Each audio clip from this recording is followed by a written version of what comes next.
गेंद अब किसान संगठनों के पाले में है। तपन जी, कोर्ट ने आज ये भी कहा, किसानों ने हालांकि कहा कि हम बुजुर्ग महिलाओं बच्चों को हम घर भेज देंगे, बहुत अच्छी बात है, वरना बच्चों का भी इस्तेमाल हो रहा था, महिलाओं का भी सोशल मीडिया पर सिंपैथी गेन करने के लिए। खैर उसके बाद किसान संगठनों ने यह कहा कि साहब हम आंदोलन तो करेंगे, हमारा आंदोलन खत्म नहीं होगा। सुप्रीम कोर्ट ने कहा कि आप दिल्ली कमिश्नर से पूछिए, रामलीला मैदान या ऐसी किसी जगह पर आप बैठ जाइए, आप प्रदर्शन करते रहिए, लेकिन ये सड़कें वड़के ना रहो। तो तपन जी, इस पर आपका क्या कमेंट, यानी क्या आंदोलन जारी रहना चाहिए या सरकार फिर एक दौर की बातचीत करेगी या फिर अब केवल जो भी होगा कमेटी के सामने ही होगा? नहीं, देखिए दीपेश जी, ये हमारा संवैधानिक अधिकार है कि हम अपनी बात सरकार तक पहुंचाएं। किसान लोग अगर आंदोलन करते हैं तो इसका विरोध कभी भी केंद्र सरकार ने नहीं किया। केंद्र सरकार ने कहा कि आप अपनी बात रखिए, स्वाभाविक है, हम आपकी बात सुनने के लिए ही बैठे हुए हैं। लेकिन किसी तरह का अवरोध पैदा करके अपने अधिकारों की प्राप्ति के लिए दूसरे के अधिकारों का हनन करना, जो लोग वहां पर व्यापार की दृष्टि से उस रास्ते से निकल रहे हैं या दुख सुख में निकल रहे हैं, किसी भी तरह की परिस्थितियों में निकल रहे हैं, तो उनके रास्ते को रोक करके उनको जान माल की हानि पहुंचाना कहां तक संवैधानिक है, पर विचार करने की आवश्यकता है।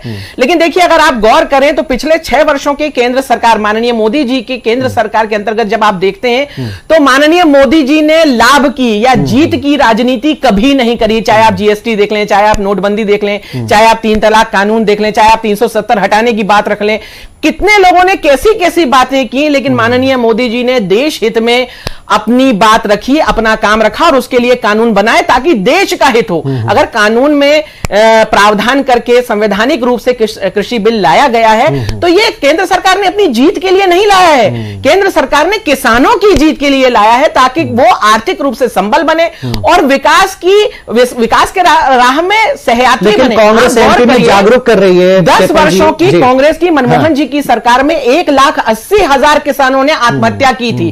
क्या कांग्रेस बताएगी कि यह क्यों हुआ था?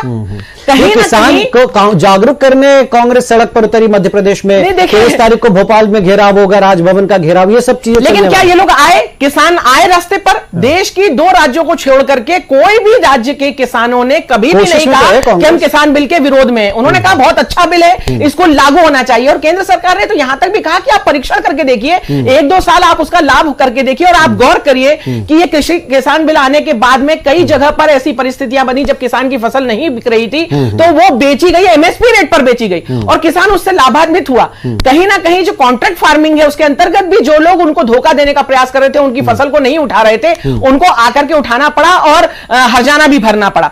तो किसान खुश है। कुल मिलाकर के मोदी जी विरोध में विपक्ष जो है वो देश विरोध पर उतारू हो गया है और उसको ये चीज महसूस ही नहीं हो रही है कि वो किसानों के साथ कितना बड़ा धोखा कर रहा है, उनकी पीठ पर कितना बड़ा खंजर भोंक रहा है। क्योंकि समय आने पर जब किसान इस बात को लेकर के जागेंगे, ये 2 प्रदेश के किसान जो कथाकथित बैठे हुए हैं किसानों को भ्रमित करके, वो कहीं ना कहीं घेरे में आएंगे और किसान उन्हीं को ही दोष देंगे कि ये इन्होंने इतने समय जो 2-4-6 महीने जो प्रॉब्लम खड़ी करी थी वो क्यों करी। लेकिन कहीं ना कहीं मेरा ये विश्वास है माननीय मोदी जी और केंद्र सरकार कहीं ना कहीं इस विषय पर आगे बढ़ेगी, किसानों के साथ में बातचीत होगी, समिति के माध्यम से होगी। ये तो पहले से ही कह रहे थे। और किसान बिल आएगा, किसान बिल किसानों के हित में अड़ातियों और बिचौलियों को रास्ते से हटाने के लिए और किसान की आय दोगुनी करने के लिए 2022 तक जो वचन दिया गया है उसको पूरा करने का केंद्र सरकार पूरा प्रयास करेगी और हम लोग आशान्वित रहते हैं। और